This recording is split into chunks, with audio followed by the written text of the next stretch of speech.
सर्वमंगल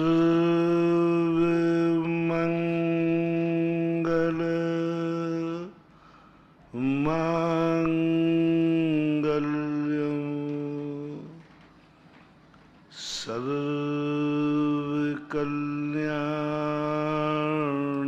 सर्वकल्याणकारकं प्रधानं सर्वधर्माणां जैनं जयतु शासनं जैनं जयतु शासनं। पंच परमेष्टि भगवान की जय हो। आचार्य श्री गुरुवर कुंद कुंद महाराज की जय हो। आचार्य श्री गुरुवर विद्यासागर महाराज की जय हो। बोले परम पूज्य निर्यापक श्रवण मुनि पंगो 108 श्री सुधा सागर जी महाराज की जय हो। समस्त मुनि संघ की जय हो। उपकार उपकारी भाव के ऊपर अपना प्रसंग चल रहा है। कोई हमारे ऊपर उपकार करता है तो हमें भी अपनी जिंदगी में उसके ऊपर कोई उपकार करना ही चाहिए, अन्यथा वह उपकार हमारे ऊपर ऋण बन के रह जाता है। और एक बार व्यक्ति ऋण लेकर के यदि मरता है तो जन्मांतरों तक, कई जन्मांतरों तक उस पर फिर कोई उपकार नहीं करता, क्योंकि वो जानता है सब दुनिया कि इसके ऊपर कितने उपकार करो ये कभी उपकार करने वाला नहीं। तो फिर उपकार करने वाले जो तत्व होते हैं वे इतने नाराज हो जाते, इतने नाराज हो जाते हैं कि व्यक्ति उपकार के लिए गिड़गिड़ाता हुआ मर जाता है तो भी कोई दया नहीं करता। बहुत बार ऐसा देखने में आता है। बहुत लोग धर्म करते हैं, बहुत गिड़गिड़ाते हैं, पर उनके जीवन में संकट पर संकट आते जाते हैं। यहाँ तक कि सुसाइड करने का भी मन बना लेते तो भी कोई दया नहीं करता, कोई दया नहीं करता। मरते हो तो मर जाओ, लेकिन दया नहीं करूँगा, क्योंकि आपने कभी भी किसी उपकारी के ऊपर उपकार नहीं किया। इसलिए विगत दिनों से अपन जो चर्चा कर रहे हैं उसके संबंध में सबको चेताना चाहता हूं कि जो व्यक्ति तुम्हारी जिंदगी में उपकार कर रहे हैं उनकी लिस्ट बना के रखना। चाहे दुनिया की सब चीजें भूल जाना, नमोकार मंत्र भी भूलते हो तो भूल जाना, लेकिन कभी किसी ने थोड़ा भी उपकार किया हो उस उपकारी को मत भूलना, क्योंकि उपकारी को भूलना अपने जिंदगी का बहुत बड़ा दोष है, अक्षम्य दोष है, जिसकी क्षमा याचना भी नहीं होती। राष्ट्रपति याचिका भी खारिज हो जाती है। इसलिए साधुओं को कहा गया कृतोपकारम न विस्मरन्ति साधवाः। जो सज्जन साधु हैं वो अपने ऊपर किए हुए उपकार को कभी भूलते नहीं हैं, भूलना भी नहीं चाहिए। और इसी श्रृंखला को लेकर के परस्परोपग्रहो जीवानाम ये सूत्र की रचना हुई। इस सूत्र में एक ही बात कही गई, जो तुम्हारे ऊपर उपकार करे तो उसके ऊपर उपकार करना, इसको भूलना नहीं, कहीं एक पक्षी उपकार न रह जाए। और कल मैंने पंच स्थावरों को लेकर के बताया था, अग्नि, जल, वायु ये तुम्हारे लिए बहुत उपकारी हैं, लेकिन इनके ऊपर तुमने क्या उपकार किया? क्या तुम्हारे मन में कभी भाव आया जो कल बताया था, किसी भी पंच स्थावर के ऊपर तुमने अपना क्या उपकार दिया? धीरे धीरे ये पंच स्थावर अपने लिए बहुत खतरनाक सिद्ध हो जाएंगे, यानी हमारा कोई सहयोग नहीं करेंगे, श्वास भी लेने को हमें ऑक्सीजन सिलेंडर नहीं मिलेगा। क्यों? हमने हवाओं के साथ दुरुपयोग किया। जल, अग्नि, वायु, वनस्पति सब बताया था। कल अंत में पृथ्वी की चर्चा चल रही थी कि पृथ्वी को अपन इतना उपभोग करते हैं, पैरों से रौंदते हैं, मकान बनाते हैं, कुआं खोदते हैं, खेती करते हैं। कभी तुमने पृथ्वी के ऊपर उपकार किया? कभी ऐसा भाव आया कि हमारे द्वारा एक पत्थर का हम मूर्ति बनाएंगे? कभी ये परिणाम आया कि इस पृथ्वी पर हम एक मंदिर बनाएंगे? वो पत्थर जो व्यक्ति मूर्ति बनाने का उद्देश्य मात्र भगवान की स्थापना करना ही नहीं है। मोक्ष के लिए ही भगवान नहीं बैठा ले जाते। चूंकि धर्म, जैन शास्त्र मोक्ष का कथन करते हैं, इसलिए हर क्रिया को मोक्ष पर ढाल देते हैं, हर क्रिया को मोक्ष मार्ग में ला देते हैं। लेकिन उससे मोक्ष ही लाभ मिलता हो सो बात नहीं, संसार के भी बहुत सारे लाभ इसमें है। पृथ्वी तुम्हारे 100 भवों तक ऋणी हो जाएगी। पृथ्वी कहती है, पत्थर कहता है, मैं तो पद दलित हूं और मैं कभी पूज्य बन ही नहीं सकती। माटी कहती है, पृथ्वी कहती है, पत्थर कहता है नहीं बन सकता, मेरे में इतनी औकात कहाँ है।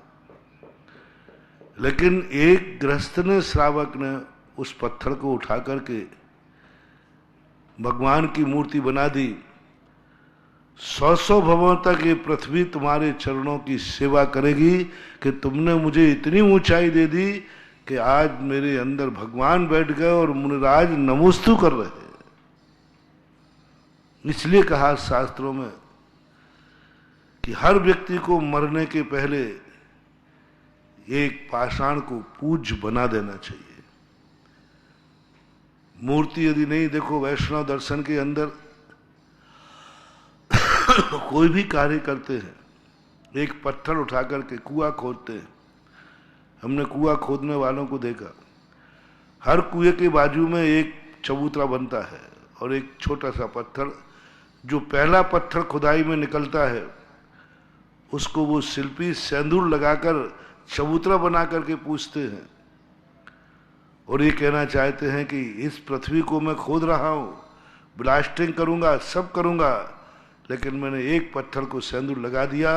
अब ये जब तक ये कुआं रहेगा, इस कुएं का पत्थर की पूजा होती रहेगी।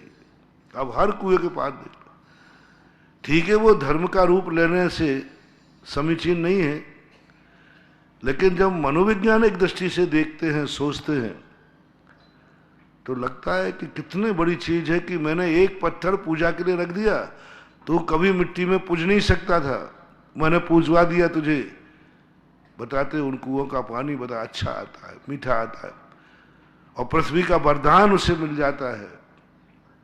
एक पत्थर को कहीं ऐसी चीज बना दो जिससे उस पत्थर के लोग पूजा कर लग जाए। जैन दर्शन में तो मूर्ति ही बन सकती हो और तो कोई पूज हो नहीं सकता। और यदि तुम्हारे मन में इतना बड़ा कार्य नहीं कर सके, आवश्यकता नहीं हो, तो हमेशा ध्यान रखना, जिंदगी में जहां भी कोई मंदिर बने, उस मंदिर में अपनी तरफ से एक ईंट जरूर लगा देना, क्योंकि चैत्य भी पूजनी है और चैत्यालय भी पूजनी है। कम से कम ये तो कह सकोगे पृथ्वी से कि मैंने एक मिट्टी की ईंट बना करके भगवान के मंदिर में लगाई थी, तो भी पृथ्वी कह सकती है कि नहीं, मेरा उपयोग किया, मेरे लिए इतना पावन बना दिया कि मैं मंदिर में जाके पहुंच गई, मेरे से मंदिर बना दिया। ये वरदान आपको लेना है। इनको महत अकेला यही मत समझो कि मंदिर बनाने से मोक्ष हो जाता है। नहीं, मंदिर बनाने से वो भूमि तुम्हें वरदान देती है कि तुम संसार में जब भी जन्म लोगे, किसी जमींदार के यहां जन्म दोगे जहां की बहुत बड़ी प्रजापति, भूपालक कहते हैं राजा को। ये भूपालक है क्या, कैसे बन जाते हैं? एक व्यक्ति वो है कि सोने के लिए एक गज जगह नहीं है, और एक वो है जो भूपालक है, सारी पृथ्वी का मालिक है। कैसे हो गया? ऋषभदेव के पूर्व भाव के संबंध में देखो, जब वो चक्रवर्ती थे, उन्होंने पूरी पृथ्वी को मंदिरों से पाट दिया कि हमारे राज्य में ऐसा एक भी गांव नहीं होगा जहां जिनेन्द्र देव का मंदिर नहीं हो। अब इतनी कार्य जिन्होंने किया हो, आगे जाकर वो तीर्थंकर बने, प्रजापति बने, भूपालक बने, चक्रवर्ती बन जाते। इसलिए पृथ्वी का भी उपकार चुकाओ। अपने घरों के अंदर माँ वास्तु से बताया था एक दिन हमने, वास्तु भी कहती है तुम कितनी बड़ा मकान बनाओ, सारे संसार के कार्य तुम जो मकान में करते हो करो, खाना पीना उठना बैठना, बस एक कोने को कह देना इस कोने में मैं कोई संसार का कार्य नहीं करूं। ये आले वगैरह पूछने की बातें कहां से आ गई? मैंने इसको सोचा कि हर घरों में कहीं कहीं आला पूज रहा है, कहीं आले की अगरबत्ती लग रही है, तो ये सब धर्म का रूप लेने से मिथ्या हो गया। वास्तविक रूप ये था कि मैं इतनी सारी पृथ्वी का उपयोग करूंगा तो मैं अपने मकान के एक कोने को पूज्य बनाऊंगा, एक कोने को पावन बनाऊंगा, यहां कोई गलत कार्य नहीं करने दूंगा। पूजा ग्रह बोलते हैं जैसे। और जिन घरों में पूजा ग्रह होता है वे कभी जन्मांतरम में कभी घर से रहित नहीं होते। पूजा का ग्रह का अर्थ ये मत समझना कि वहां भगवान बैठालना है। पूजा ग्रह का अर्थ है मत समझना कि वहां कोई बोलेगा। पूजा ग्रह का अर्थ है उस स्थान को इतना पूज्य बनाओ, जब भी तुम माला फेरो आप मां 6 महीने करके देखना, क्षेत्र की सिद्धि। एक स्थान को आप संकल्प कर लें, इस स्थान पर कभी हम बिना नहाए धोए नहीं जाएंगे, अशुद्धि में नहीं जाएंगे, जूते चप्पल पहन के नहीं जाएंगे। मात वहां जाकर 24 घंटे में पूरा परिवार माला फेरेगा तो उसी स्थान पर बैठ के फेरेगा, शुद्ध कपड़े पहन के बैठेगा। ध्यान करे शुद्ध कपड़े पहन करके, ध्यान करे, बस शुद्ध होना चाहिए वहां पर, बस जाप के लिए जाए और किसी काम के लिए नहीं जाए। 6 महीने बाद वो स्थान इतना पावन और एनर्जी उसमें आ जाएगी, जब भी तुम कोई समस्या में उलझो उस स्थान पर जाके 5 मिनट बैठ जाना, आपको समाधान मिलेगा ही मिलेगा। प्रैक्टिकल कर लो, मैं तो कह रहा हूं 6 महीने की बात है। पर ध्यान रखना उस स्थान पर कभी कोई गंदी छाया नहीं पड़ना चाहिए, कोई अशुद्धि में नहीं जाना चाहिए, कोई वहां पर तुम्हारे बुरे परिणाम नहीं आना चाहिए। वहां बैठ करके मां पाठ करो, स्वाध्याय करो, जाप करो और शुद्ध वस्त्र पहन करके बिल्कुल शुद्ध भाव से करो। देखो तुम्हारे अंदर एक बहुत बड़ा स्थान बन जाएगा। हम जब 10 लाख क्षण शिविर लगाते हैं, सबसे बड़ी महिमा उसकी क्या है? उनको घर के कपड़े नहीं पहनने देता, मंदिर के कपड़े नहीं पहनने देता। जो कपड़े मंत्रित हैं उन्हीं कपड़ों को पहनेंगे। घर का भोजन नहीं खाने देता, भिक्षा से भोजन खाओ। 24 घंटे धर्म का वातावरण बनाओ। इतना असर पड़ जाता है कि शिविर में भर्ती होने के बाद लोग जब घर लौटते हैं तो उनके जीवन में बहुत परिवर्तन होता है। उनके कई शिविर में आने वाले लोग कहते हैं महाराज हम बर्बाद हो चुके थे, जब से शिविर में 10 दिन का ध्यान किया है हमारे दिन अच्छे हो गए और हम बहुत आगे पहुंच गए। किसका प्रभाव? वो 10 दिन आपने पावन कर दिए, इस 10 दिन में हम कोई पाप नहीं करेंगे। अष्टमी 14 क्यों कहा जाता है कि इस दिन कोई आरंभ परिग्रह नहीं करना, 8 दिन का एक दिन पावन करो। इस दिन में कोई आरंभ परिग्रह नहीं करूंगा। जो व्यक्ति ये नियम ले ले कि अष्टमी 14 को हम व्यापार नहीं, धंधा नहीं, भोजन नहीं, पानी नहीं, कुछ नहीं करेंगे, उपवास करेंगे, घर में नहीं रहेंगे, नशियों में रहेंगे। बहुत बड़ी बड़ी शक्तियां थी। पहले जो नशियां बनती थी ना, इन नसियों का मुख्य उद्देश्य था, गृहस्थ 8 दिन में 1 दिन अपने समस्त गृहस्थिक कार्यों से दूर रहता था। भोजन भी नहीं बनेगा घर में, खाएगा भी नहीं, कपड़े बदलेगा नहीं, नहाएगा नहीं, मंजन नहीं करेगा, कुछ नहीं। अष्टमी का उपवास करना, सप्तमी की शाम को मंदिर चला जाएगा, नसिया में चला जाएगा, और फिर नौमी के सुबह लौट के आएगा नहा धोने के बाद। ये जो 2 रात और 1 दिन, इसके अंदर वो संकल्प कर लेता है कि मैं अष्टमी चौदस को व्यापार नहीं करूंगा, परिवार से मोह नहीं करूंगा, घर का त्याग करता हूं, सब कुछ करता हूं, धर्म ध्यान।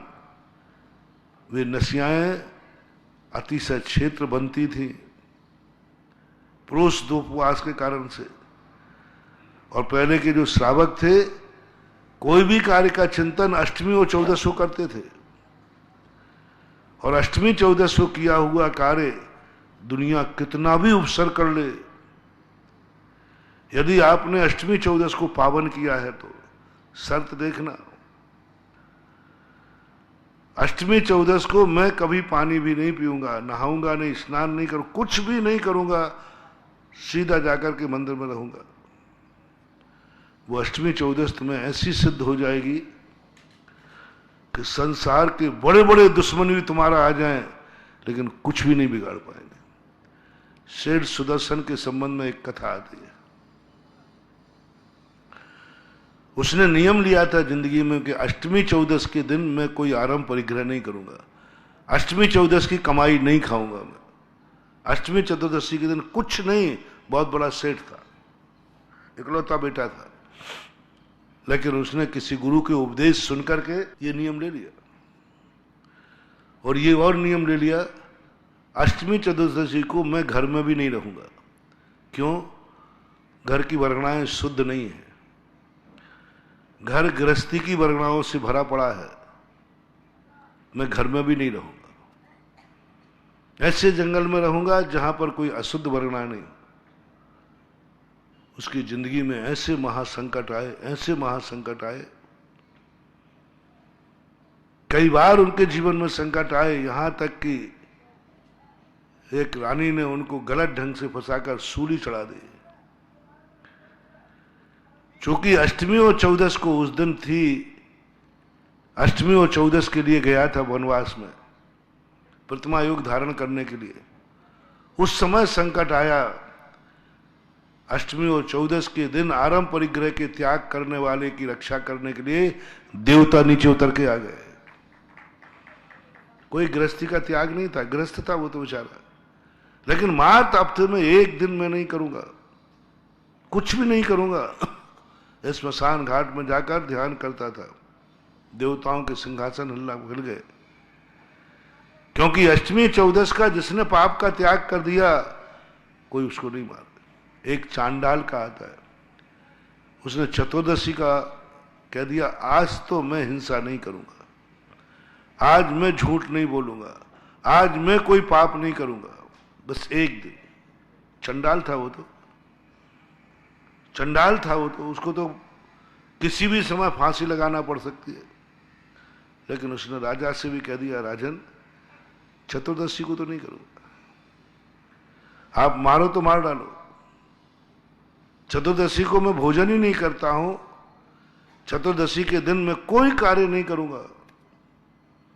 राजा को क्रोध आया और उन्होंने कहा, ये मेरी आज्ञा का उल्लंघन कर रहा है, इसको समुद्र में फेंक दो। जैसे ही समुद्र में फेंका, देवताओं के सिंहासन हिल गए और चांडाल को कमल पर रख दिया।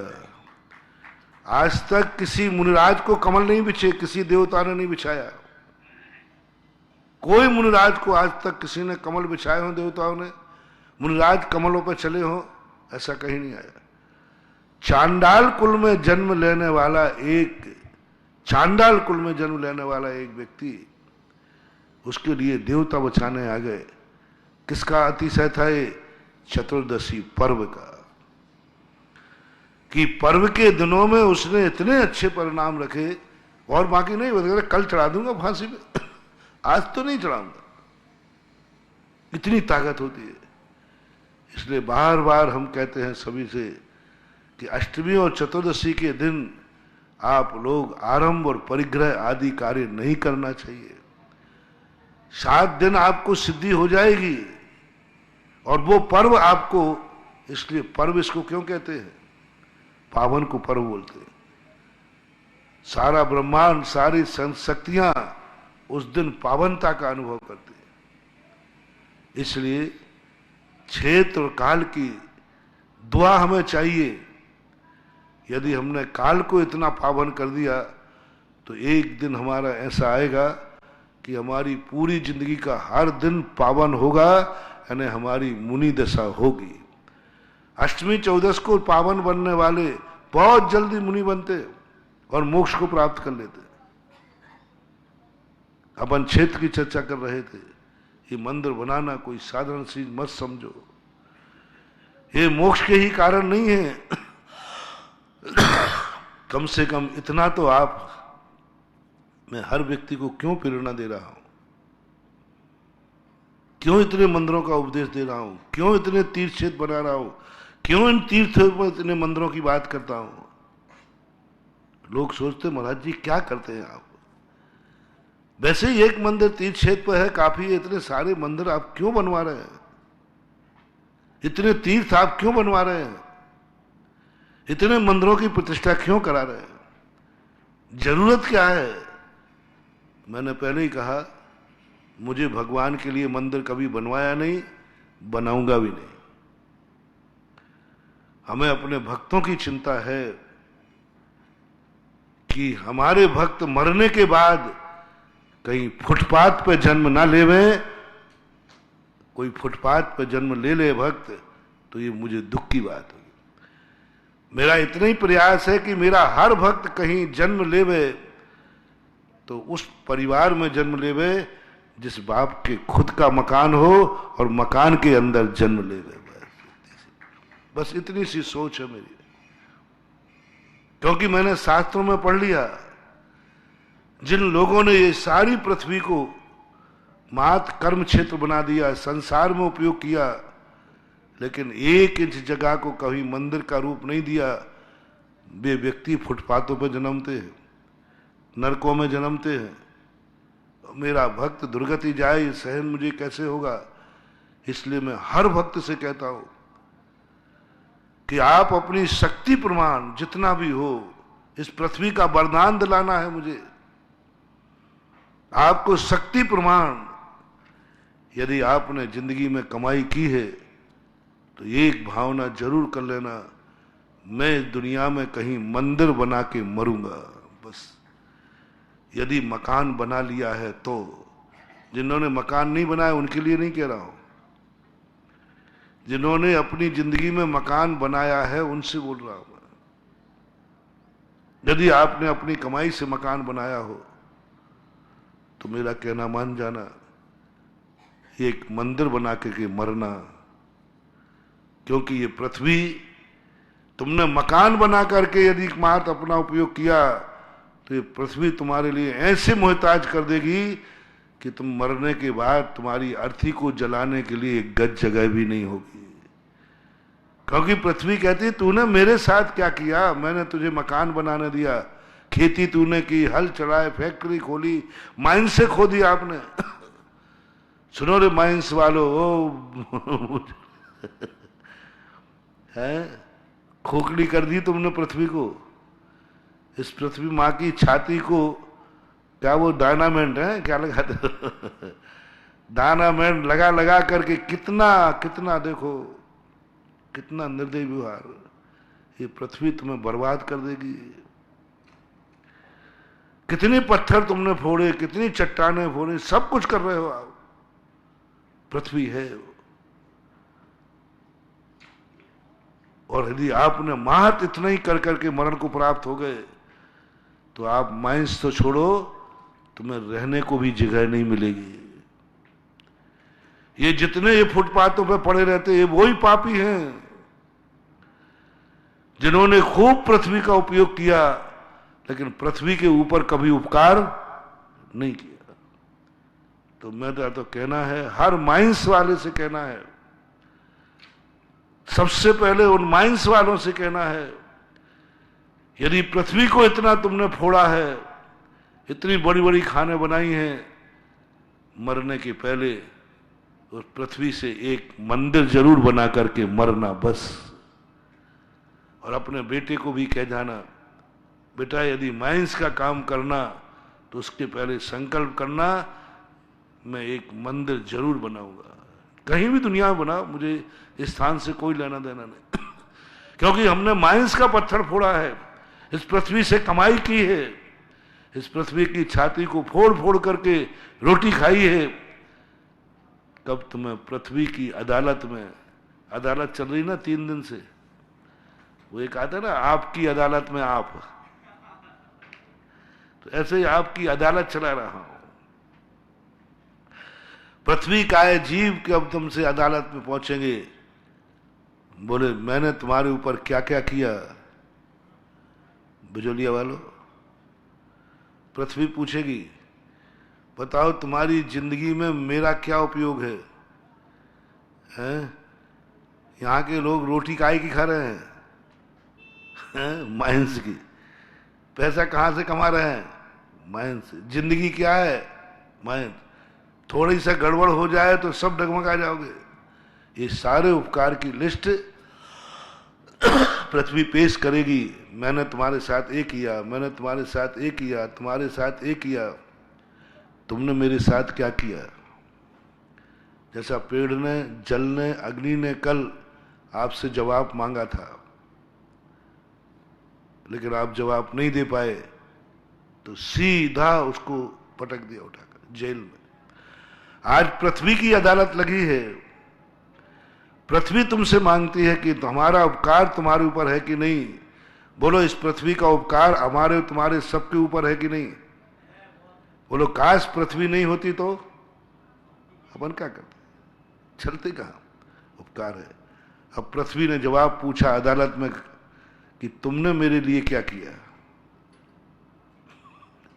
अब जवाब दो, तुमने मेरे लिए क्या किया? कम से कम महानुभाव, मैं सारे अपने माइंस भक्तों से कहना चाहता हूं, 3-4 जवाब में से कोई एक जवाब दे देना कि हे पृथ्वी, मैंने वो कार्य किया है जो जिंदगी में क्या 100 जन्म तक भी तू नहीं पहुंच पाती। बोले क्या किया? मैंने एक पत्थर की मूर्ति बनाई है जिसे मुनिराज भी नमोस्तु करते हैं। मैंने बनाया है, पत्थरों को मैंने फोड़ा है, पट्टियां निकाली हैं, माइंस खोदी है, लेकिन मैंने एक मूर्ति बनाई है जो आज सारे जगत में पूजा हो रही है उसकी। ये जवाब जैसे तुम दोगे, पृथ्वी तुरंत कहेगी, जाओ, तुझे पूरा माफ किया जाता है और भविष्य में मैं तेरा जन्म एक ऐसे राजा के घर में दिलाऊंगा जिस पर राज्य तुझे सारी पृथ्वी पर राज्य करेगा। तू ये करना, मन बनाना, भावना बनाना। कर्जा लेके नहीं कह रहा। आप दुनिया भर के जब भी कोई आप दुकान व्यापार करते हैं तो भावना भाते हैं, भगवान इस व्यापार से मुझे इतना पैसा मिल जाए कि मेरा मकान बन जाए, घोड़ा गाड़ी आ जाए, ये आ जाए, ऐसे भाव करते हो। कोई बात नहीं, कर सकते हो, आप गृहस्थ हो, बस उससे इतना भाव और कर लेना, एक भाव मेरी तरफ से कर लेना कि जिस व्यापार को मैं करने जा रहा हूं, हे भगवान, इससे इतनी इनकम और हो जाए कि मैं अपना मकान तो बनाऊं, साथ में प्रभु तेरा भी मकान बना दूं। बस इतना 2 मकान बनाने की याचना भगवान से लो आशीर्वाद। अपने मकान का किसने मना किया है? गृहस्थ हो तुम, अपने मकान बनाने की कह सकते हो, पहले कह दो चलो कोई बात नहीं। भगवान यदि मकान बन गया इस व्यापार से तो बस एक आशीर्वाद और दे देना, मैंने जैसे अपना मकान बना लिया, बस मैं अपने देवता का मंदिर बना करके मरूं, ये 2 आशीर्वाद ले लेना। जाओ, तुम्हें जमींदार बनने का आशीर्वाद मिल गया। लोग कहते महाराज मेरा जन्म बड़े आदमी के कैसे हो, राजा महाराजाओं कैसे हो, इसका मंत्र क्या है? कोई नमोकार मंत्र नहीं है, कोई मंत्र नहीं है। मैंने तुम्हें मंत्र दे दिया कि हर जैनी एक बात करे बस, कि मेरी जिंदगी में एक मकान और एक मंदिर, बस, दो से ज्यादा इच्छाएं नहीं है। कोई पूछे तुम्हारी क्या इच्छा है, तो बस एक ही कहना, मेरे रहने को एक मकान हो जिसे मैं बनाऊं, दूसरे के मकान में बने हुए में मैं रहना नहीं चाहता। दूसरे के बने हुए मकान में रहते समय कैसा लगता है? हालांकि किराए के मकान में रहने में बहुत फायदा है, बहुत फायदा है, क्योंकि किराया बहुत कम होता है। एक व्यक्ति था, बनिया ही था, उससे कहा गया, उसके यहाँ मकान नहीं था। उसकी पत्नी बच्चे कहते थे, महाराज जी ये मकान ही नहीं बनाते। मैंने कि पैसा नहीं हुआ? अरे महाराज खूब पैसा है, पर ये बनाते नहीं। तो मैंने उनसे पूछा, भाई जब पैसा है तो बनाते क्यों नहीं हो? बोले महाराज जी आपको नहीं मालूम, आप इन औरतों की बातों मत आया करो महाराज, ये बहुत कुछ इनकी अकल चुटैया में होती है। मैंने तू बता, मेरी अकल भी चुटैया में जा रही नहीं, तो बता तू मामला क्या है? पैसा है तो? बोले महाराज एक मकान बनेगा कम से कम नहीं तो जिस मकान में मैं रहता हूं तो 1 करोड़ रुपया लगेगा। बहुत दिन पहले की घटना है, 1 करोड़ रुपया लगेगा। तो 1 करोड़ रुपए का 1% में ब्याज कितना हुआ? 1 लाख रुपए। और बोले महाराज जी मैं वो मकान 8-9 हजार रुपए में ले रहा हूं, और वही मकान में ले रहे, ये कह रहे यही मकान लो, और शेयर बेचने को भी तैयार है, उसी मकान को लेना है महाराज। अब वो मकान 1 करोड़ रुपया लगेगा, और नहीं लूं तो 7,000 महीना में निपट रहा, और 1 लाख बोला, 93,000 ये पानी में डाल रही। आप भी इनकी बातों में आ गए। अरे मैंने की गजब की खोपड़ी, वाह रे वाह बनी है, क्या हिसाब? 1 करोड़ रुपया ब्याज पे दूंगा तो 1 लाख रुपया आएगा, और खरीद के इसको दे दूंगा तो वही मकान 7,000 में जब आ रहा है, 8-9 हजार रुपया उसे किराएदार, 8-9 हजार रुपया किराए में आ रहा है, तो फिर महाराज क्यों लूं, क्यों लूं? अब इस व्यक्ति को तुम समझाओ, कोई समझाने की ताकत हो तो। जब 7,000 रुपये में महीने में काम चल रहा है उसी मकान में, तो 1 लाख रुपया देना समझदारी है कि ना समझी?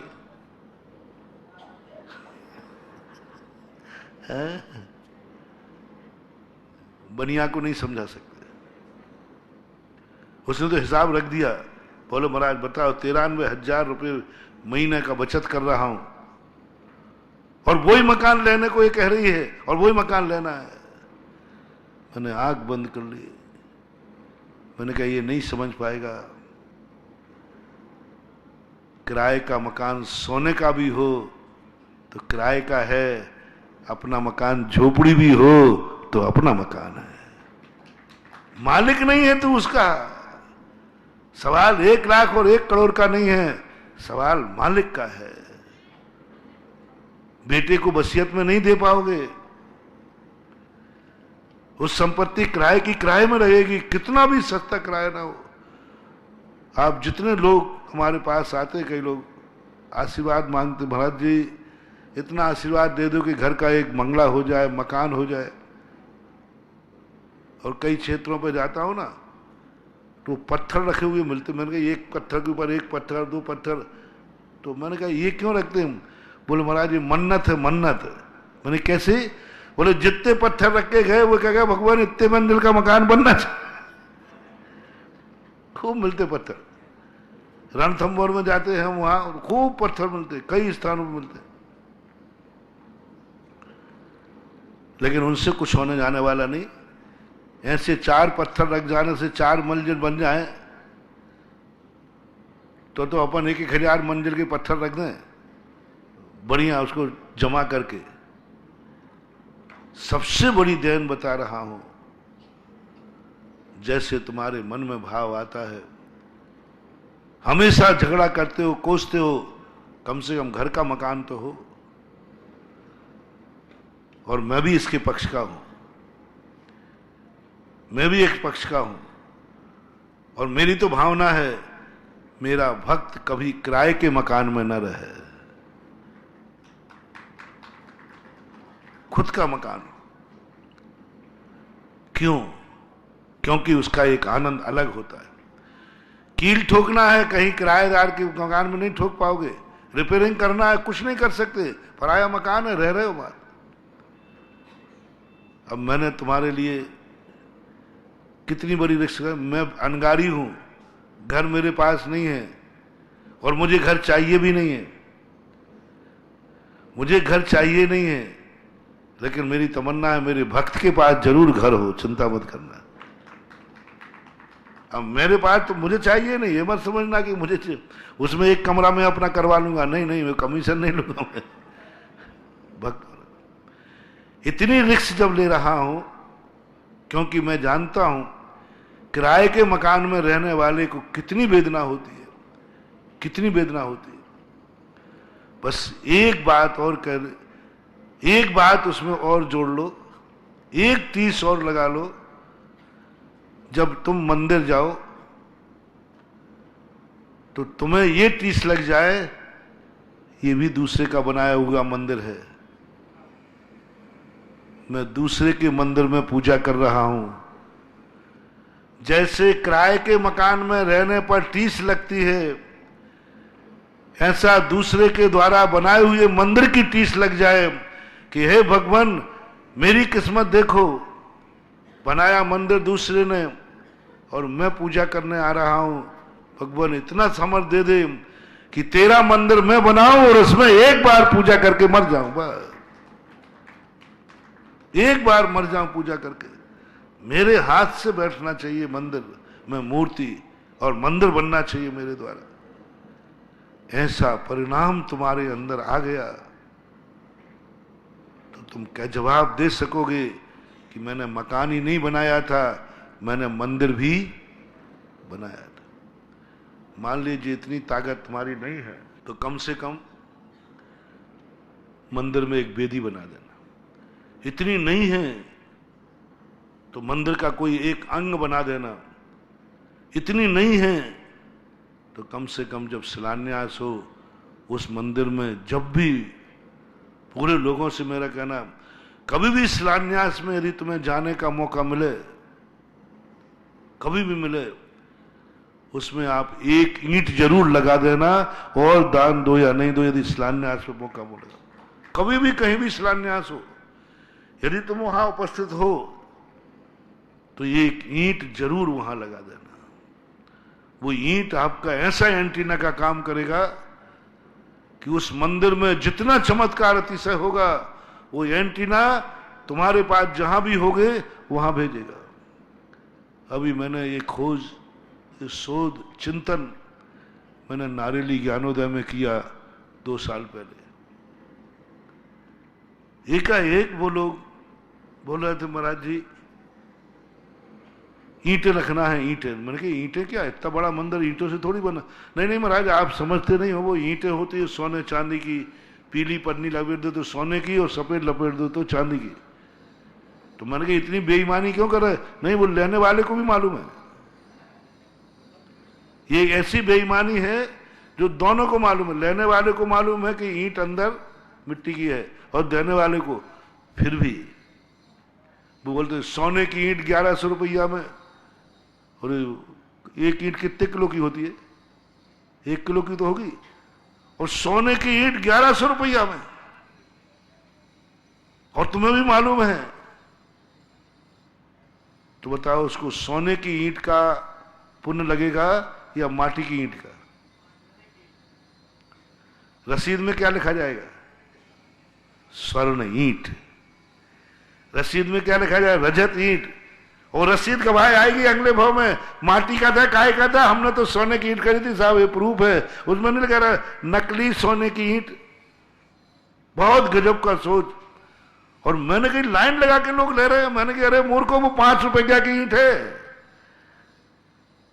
2-3 लोगों से मैंने कि तुम 1000 की ईंट लेके आ गए हो, ये ईंट 5 रुपए की भी नहीं है। कितने की आती है? एक ईंट 2.5-3 रुपए की। उन्होंने कहा महाराज जी मुझे पता नहीं, रसीद देखो इसमें सोने की ईंट लिखा है। लो, बहुत गजब का सोच। और ज्ञानोदय में जब मैंने इस पर पूरा चिंतन आगम से निकाला, मैंने उपदेश दिया, जब भी तुम कोई अपना मंदिर बनाओ खुद का, दूसरे के मंदिर में तो आप भी ईंट लगा के आओ, कभी नहीं छोड़ना। यदि शिलान्यास तुम्हारे सामने हो रहा हो तो एक छोटी सी ईंट जरूर उसमें रख के आना। तुम यदि अपना मंदिर बनाना चाहते हो तो गृहस्थों के लिए मैं कह रहा हूं, गृहस्थ अपने सुख से सुखी नहीं रहता, अपनों को भी सुखी देखना चाहता है। अपने दुख से दुखी नहीं होता, अपनों के दुख से भी दुखी होता है। तो आप उनसे जरूर उस मंदिर में एक एक ईंट जरूर बुलवाना जिनको तुम चाहते हो, जिनके तुम दुख नहीं देख सकते हो, जिनको तुम सुखी देखना चाहते हो। कभी भी तुम्हें शिलान्यास करने का मौका मिले तो आप अपने रिश्तेदारों की ऐसी लिस्ट बनाना जैसे शादी विवाह में निमंत्रण के लिए बनाते हो। किन किन को बुलाना है, किन किन को बुलाना है। उसी प्रकार आप लिखना कि मैं मंदिर बना रहा हूं, मैं शिलान्यास कर रहा हूं, इसमें किन किन की ईंट लगना चाहिए। ये मंदिर हमारे रिश्तेदारों के लिए भी शकुन बनना चाहिए। और तुरंत फोन करना, या तो चुपचाप आ जाओ और नहीं आओ तो आपके नाम की एक ईंट रख रहा हूं, एक ईंट रख रहा हूं, और ये पैसा आपको ही देना है, मैं नहीं दूंगा, मैं नहीं दूंगा। ये पैसा आपको ही देना है और आपसे ही लूंगा मैं, क्योंकि आपको मैं सुखी देखना चाहता हूं। मैं जो मंदिर बना रहा हूं, इस मंदिर का अतिशय मेरे कुटुंब को, मेरे रिश्तेदारों को भी मिलना चाहिए। तो उनसे कुछ ना कुछ ले लेना व्यवहार में। 1100 रुपया ले लेना, 1 रुपया ले लेना, ये बहुत बड़ी चीज है। आप शादी विवाह में व्यवहार लेते ना, व्यवहार आता ना 100 रुपया 500, उससे क्या तुम्हारे लिए बहुत बड़ी रकम आ जाती है। एक बार एक सेठ ने कहा महाराज जी मैं व्यवहार नहीं लेता। मैंने क्यों? बोले क्या करूंगा व्यवहार लेके, क्या आता है, लाख रुपए आएंगे सब इकट्ठे होकर। मैंने कि बहुत ज्यादा अहंकार हो गया धन का। व्यवहार में आई हुई एक कौड़ी भी है तो उसे माथे से लगा के स्वीकार करो। चक्रवर्ती के यहां धन की कमी नहीं थी, अक्षय निधियां थी।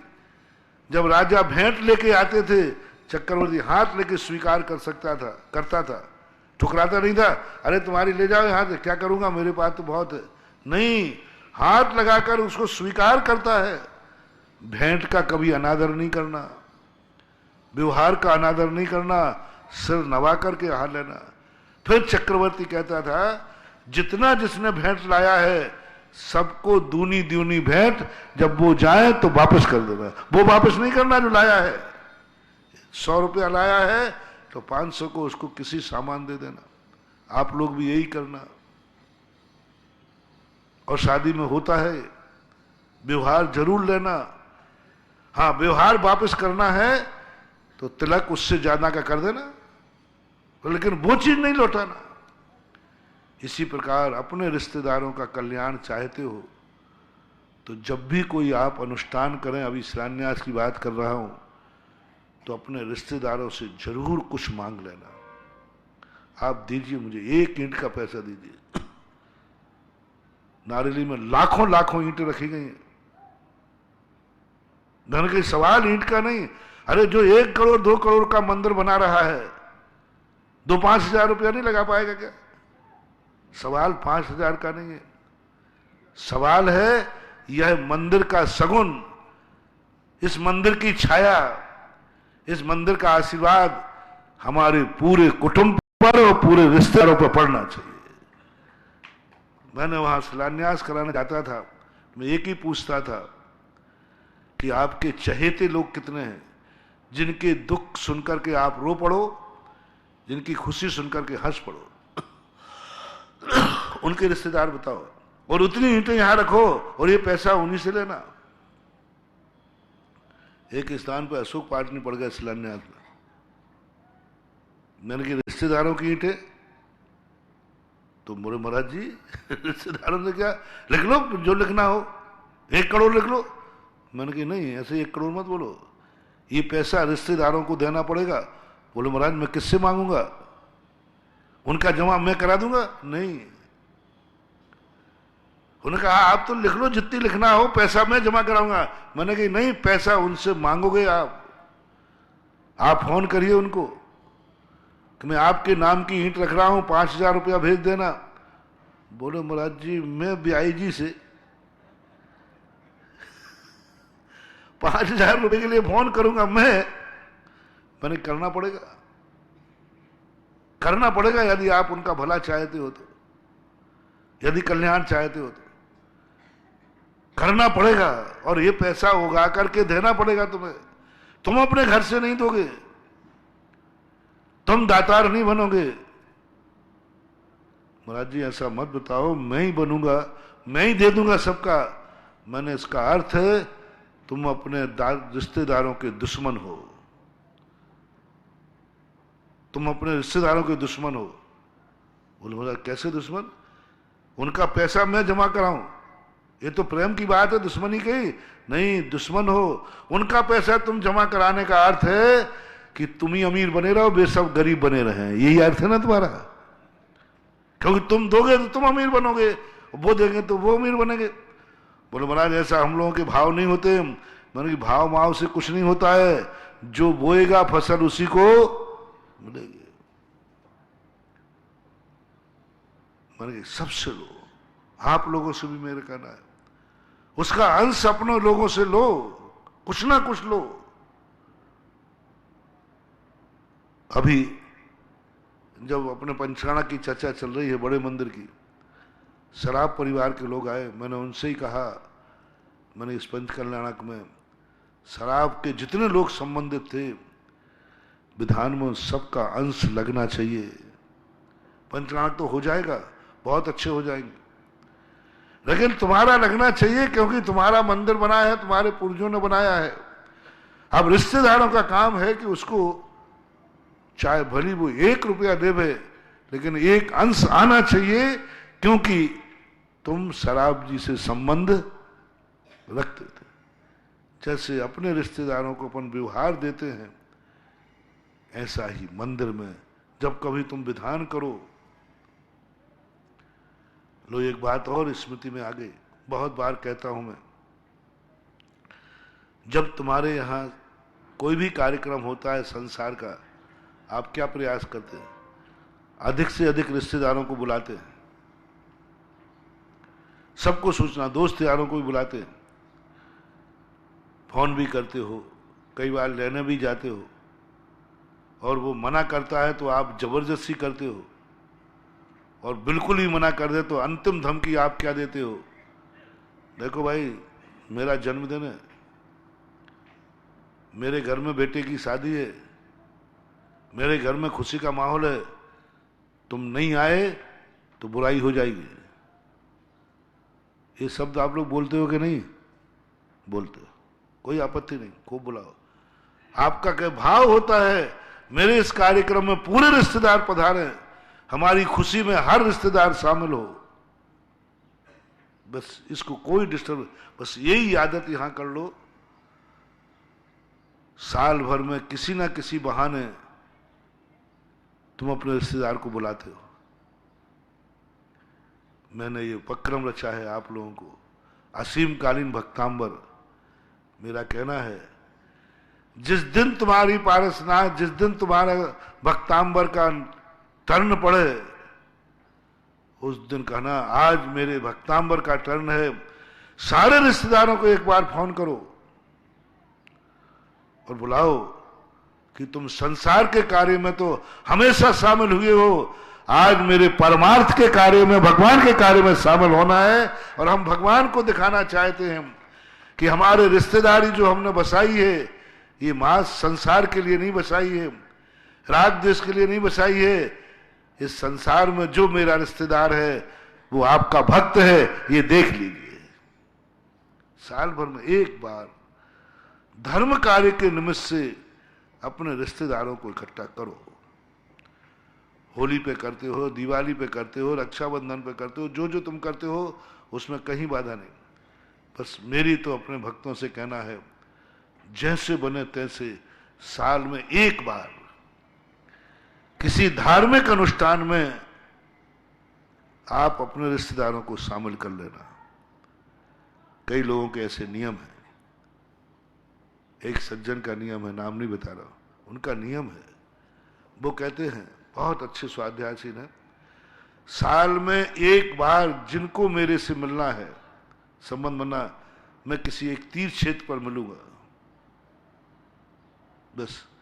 और जो इस साल नहीं आएगा, साल भर में हाजिरी भरते हैं, उससे वे पूरी साल बोलते नहीं हैं, बोले तुम्हारा हमारा कोई संबंध नहीं है, क्योंकि तो मैं तुम्हारे जन्मदिन पे आया था, बोले वो सब आए थे, आज मेरे भगवान के कार्यक्रम में आप क्यों नहीं आए, ये बताओ। बोले हर रिश्तेदार कांपता है, वो कहते साल भर गए काम से, बोलता नहीं, पानी भी नहीं पिएगा उस घर का, सगा रिश्तेदार भी क्यों ना हो, तुम मेरे धार्मिक कार्यक्रम में क्यों नहीं आए। और उनका नियम है, साल में एक बार किसी तीर्थ क्षेत्र पर जाते हैं और सब रिश्तेदारों को फोन करते हैं, इतनी तारीख में मैं तीर्थ क्षेत्र पे हूं, वहां आपको मेरे कार्य में शामिल होना है, मेरा विधान है, और विधान में सबको आना है, और जो नहीं आएगा एक साल के लिए उसकी बुराई गई, उसके घर का पानी नहीं पीते वो। बोले मैं भगवान को मुंह दिखाने लायक नहीं रहा कि मैंने ऐसा धर्म संबंधी बनाया जो मां संसार के कार्यों में साथ देता है, परमार्थ के कार्यों में नहीं देता है। आना पड़ता है। हर व्यक्ति कहता महाराज जी बहुत खतरनाक, मैं ही पड़ गया एक, बोले महाराज जी मुझे जाना पड़ेगा, नहीं तो साल भर के अंदर ना वो मुझे पानी पिलाएगा और ना वो मेरा पानी पिएगा। वो कहता मेरे जन्मदिन पे मत आओ, कहीं मत आओ, लेकिन मेरे धर्म में जब मैं भगवान के पास जाऊं, साल में एक बार मैं भगवान को दिखाना चाहता हूं कि संसार में मैंने इतना सब बढ़ाया है, ये मेरे ही रिश्तेदार नहीं है, ये आपके भी भक्त हैं। और जब वहां आता है, सबको गंधोदक देता, अभिषेक पूजन में बैठाता, अपने हाथ से अर्घ देता है, चढ़ाओ मेरे प्रभु को, चढ़ाओ मेरे भगवान को। और भगवान से गर्व से कहता, भगवान मैंने संसार इसलिए नहीं बसाया है कि मेरा संसार चल जाए, मैंने संसार इसलिए बढ़ाया है जिससे आपके भक्तों की संख्या बढ़ जाए। भक्तों की ये करना चाहिए आपको एक बार साल में। और ये जगह जगह तीर्थ क्षेत्रों पर जो मैं उपक्रम कर रहा हूं, ये इसी नीति से कर रहा हूं कि तुम साल में एक बार क्षेत्र पर सबको इकट्ठे करो, बहू बेटी को बुलाओ। किन किन कार्यों में आप बहू बेटी को बुलाते हैं? हर कार्यक्रम में आते हैं, कभी बहू बेटी को धर्म के कार्य के लिए भी तो बुलाओ कि नहीं, बेटी को आना जरूरी है, कुंवर साहब को आना जरूरी है, क्योंकि हमारे भक्तांबर पार्श्वनाथ भक्तांबर मंडल विधान हो रहा है, और वो भी एक ऐसे नए मंत्र के साथ होना है एक बार तो पारसनाथ में। इसलिए जो जो पारसनाथ को चाहते हो उनके लिए निर्देश है कि साल में एक बार अपने सारे रिश्तेदारों को इकट्ठा करके पारसनाथ मंडल विधान करो, और फिर देखो तुम्हारे परिवार का सामूहिक पुण्य। सामूहिक पुण्य कैसे बनता है?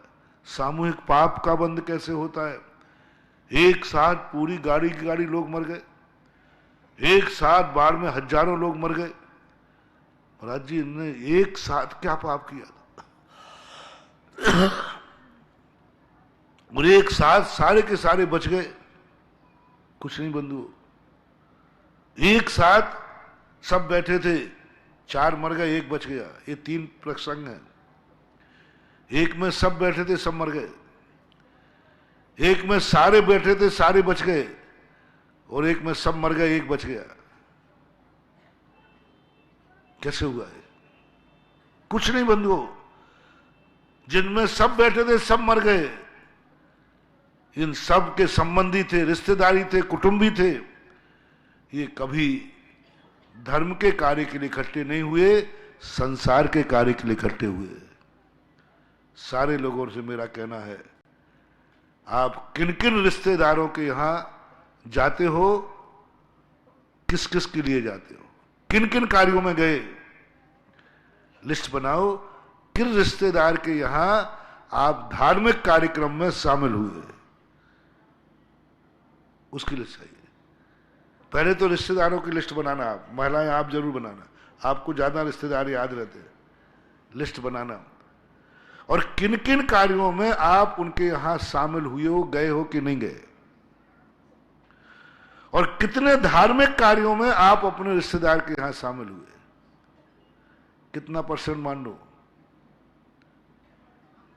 किन किन रिश्तेदारों के आप धार्मिक कार्यक्रम में शामिल हुए, धार्मिक यानी उन्होंने विधान किया हो, मंदिर बनाया हो, कोई धार्मिक कार्यक्रम XYZ, और उसमें तुम्हें शामिल होने का मौका मिला हो।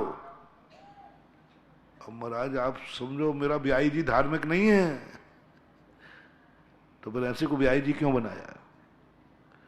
अब आपके लिए भी यही है, हर रिश्तेदार को आपको कहना है, इस बार तो अब आदेश देना है कि मैं अब तुम्हारे यहां जब ही आऊंगा जब पहले तुम एक धार्मिक कार्यक्रम में मुझे बुलाओ, तो आज से रिश्तेदारी चलेगी, नहीं तो कट। हिम्मत हो रिश्तेदारों को फोन करना, बहुत बड़ी चीज दे रहा हूं, अभी इसका फल बताता हूं।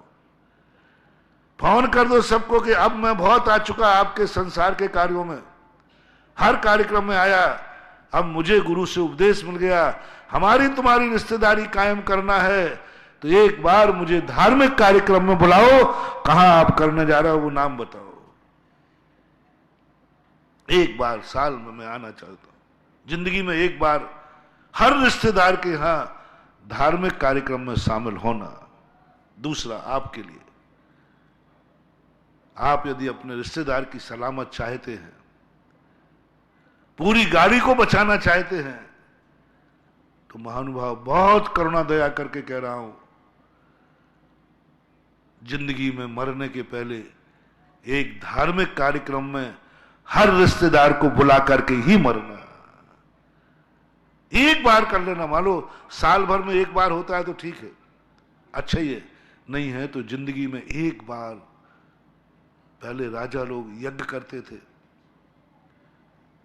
महापुराण के अंदर आया, जयसेन प्रतिष्ठा पाठ में भी लिखा, चक्रवर्ती राजा एक विधान करता है जिसमें पूरी प्रजा और रिश्तेदारों को बुलाता है।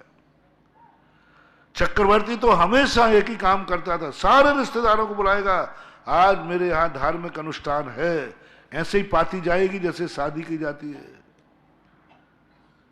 मैं शादियों के कार्ड देख देख करके कमरा भर गया है, लेकिन एक कार्ड भी उसमें नहीं आया है जब सब रिश्तेदारों को तुमने किसी धार्मिक कार्य का कार्ड नहीं छापा आज तक कि मैं ये धार्मिक कार्यक्रम कर रहा हूं। जो मेरे यहां शादियों में, संसार के कार्यों में आए हैं, उन सबको जिंदगी में एक बार कार्ड जाना है। भक्तों को टेक टू ऑर्डर, आदेश है, उपदेश ही नहीं है। आपके कितने कार्ड रिश्तेदारों के पास गए, किस किस के, कोई बाधा नहीं। एक कार्ड जिंदगी में हमें वो छपवाना अपने भक्त से जिसमें सारे रिश्तेदारों को, सारे आत्मीय जनों को कार्ड छपा है, किसी धार्मिक कार्यक्रम में आपने उनको आमंत्रण दिया है, बस एक कारण। खर्चा पानी का तो कोई विकल्प ही नहीं। जब तुम साल भर में 4 बार शादियां करते हो और जन्मदिन मनाते हो, तो खर्चा तो उसमें भी होता होगा कि नहीं, कि वो फोकट में होता है। एक बार अपने रिश्तेदारों के लिए धार्मिक कार्यक्रम में खर्च करो, और ऐसे ही कुड़की दे देना, नहीं आओगे तो बुराई हो जाएगी, ध्यान रखना। वो कहते साहब नहीं आ पाऊंगा, मेरे पास टाइम नहीं, मेरी नौकरी नहीं है, नौकरी है, बॉस मुझे छुट्टी नहीं दे रहा है, तो तुम अंतिम ब्रह्म सत्य फेंकना। मैं बता देता हूं, सुन रहे हो ना? ओ काला जी सुन रहे हो? हाँ, रिश्तेदार आए तो कहेगा साहब मेरे पास टाइम नहीं है, वो छुट्टी नहीं मिल रही है, ये मिल रहा है, तो अंतिम सच देना कि यदि मैं आज मर जाऊं तो फिर तो आओगे कि नहीं? घबराना नहीं, कहते ऐसे ही बोलना, यदि मैं आज मर जाऊं तो फिर आओगे कि नहीं? फिर बहुत छुट्टी देगा, अरे कहीं बोले वो तो आना ही पड़ेगा। तो बस यदि कोई मर जाए अपना आत्मीजन, फिर कोई बहाना चलता है, निकट का और हो तो रोटी छोड़ के आ जाते,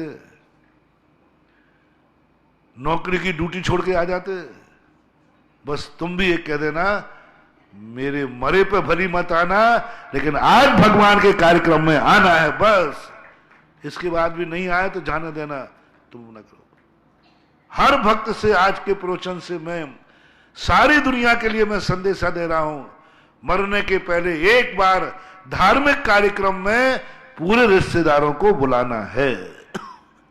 और साल भर में एक बार बुलाते हो तो मजा ही है। जैसे मैंने उसका उदाहरण दिया, उस बहाने से वो हर साल नए क्षेत्र मिलता है, उस बहाने से तीर्थ क्षेत्रों की वंदना हो जाती है, धर्म की चर्चा हो जाती है, और भगवान की लिस्ट में धार्मिक परिवार का नाम लिखा जाता है।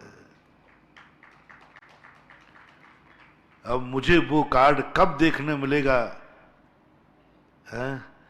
शादियों में तो मुझे बहुत बुला लिया तुमने, खूब लगे, उसमें लगा आमंत्रण कार्ड बनाना चंद जी, एक कार्ड वो चाहिए, महाराज मेरा धार्मिक कार्यक्रम है, उसमें मैं आपको भी आमंत्रित करता हूं,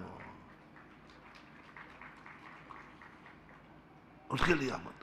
और ये कार्ड यदि दुनिया में बट गया तुम्हारा एक बार, तो जाओ, आपको ये भगवान, आपकी ये पृथ्वी, आपकी सारी चीजें, आपके रिश्तेदार की अर्थी आपके कंधे पर नहीं उठेगी, पूरी गाड़ी पलट जाएगी और पूरे रिश्तेदार साबुत निकल जाओगे, क्योंकि एक बार तुमने धार्मिक कार्यक्रम में उनको एक साथ शामिल किया था।